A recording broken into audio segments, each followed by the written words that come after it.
ভিক্ষার ঝুলি থেকে স্বাবলম্বিতার পথে আসিয়া খাতুনের মুখে হাসি ফোটালেন মাওলানা মুনির উদ্দিন আল কাদেরী।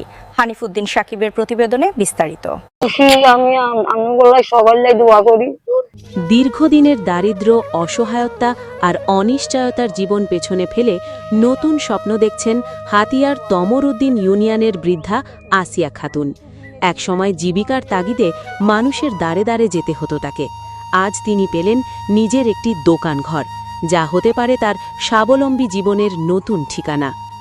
বাংলাদেশ জাতীয় সমাজ কল্যাণ পরিষদের অর্থায়নে পরিচালিত ভিক্ষুক পুনর্বাসন ও জীবনমান উন্নয়ন কর্মসূচির আওতায় আসিয়া খাতুনকে এই দোকানঘর প্রদান করা হয়েছে। স্থানীয়দের মতে এটি শুধু একটি দোকানঘর নয়, বরং একজন অসহায় মানুষের নতুন জীবন শুরু করার সুযোগ। হাতিয়া উপজেলার সমাজসেবা কর্মকর্তা সালাউদ্দিন শিকদার বলেন, অসহায় মানুষের আত্মকর্মসংস্থানের সুযোগ সৃষ্টি এবং তাদের স্বাবলম্বী করে তুলতে সমাজসেবা অধিদপ্তর নিরলসভাবে কাজ করে যাচ্ছে। আসিয়া খাতুনের জন্য নির্মিত এই দোকানঘর তার স্থায়ী আয়ের পথ তৈরি করবে বলে আমরা আশাবাদী। এই উদ্যোগ বাস্তবায়নের পেছনে গুরুত্বপূর্ণ ভূমিকা রেখেছেন আহলে সুন্নাত ওয়াল জামায়াত হাতিয়া উপজেলা শাখার প্রতিষ্ঠাতা সাধারণ সম্পাদক মাওলানা মুনির উদ্দিন আল কাদেরী। তিনি জানান, দীর্ঘদিন ধরে বিভিন্ন মহলে যোগাযোগ ও নিরলস প্রচেষ্টার ফলেই আসিয়া খাতুনের জন্য এই দোকানঘর বরাদ্দ নিশ্চিত করা সম্ভব হয়েছে। মাওলানা মুনির উদ্দিন আল কাদেরী বলেন, একজন অসহায় মানুষের মুখে হাসি ফোটানোই সবচেয়ে বড় প্রাপ্তি। এই দোকানঘর আসিয়া খাতুনের জন্য স্থায়ী আয়ের উৎস সৃষ্টি করবে এবং তাকে স্বাবলম্বী জীবনের পথে এগিয়ে যেতে সহায়তা করবে। এই বিদ্যা খালা বলতেছে যে আমার ছেলে সন্তান কেউ নাই এ তমর দিতে, আমার অসচ্ছল বলতে আমার এই খালা।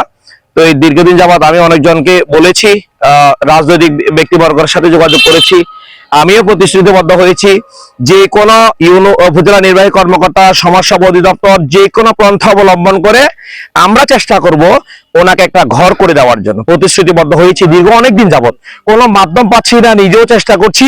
আলহামদুলিল্লাহ গতকালকে আমরা আমাদের হাতিয়া উপজেলার ইউনো মহোদয়ের সাথে আমরা আমাদের সমাজসেবা অধিদপ্তর অফিসার, হাতিয়া উপজেলা নির্বাহী কর্মকর্তা স্যারের সাথে আমি গতকালকে আলোচনা করেছি যে স্যার, আমাদের তমরদি ইউনিয়নের একজন অসচ্ছল মহিলা, যার একজন প্রতিবন্ধী ছেলে ছিল, ওটাও মারা গেছে, উনি একেবারে অসহায় বললে চলে, এবং আমাদের সমাজসেবা অধিদপ্তরের স্যারের সাথে যোগাযোগ করেছি।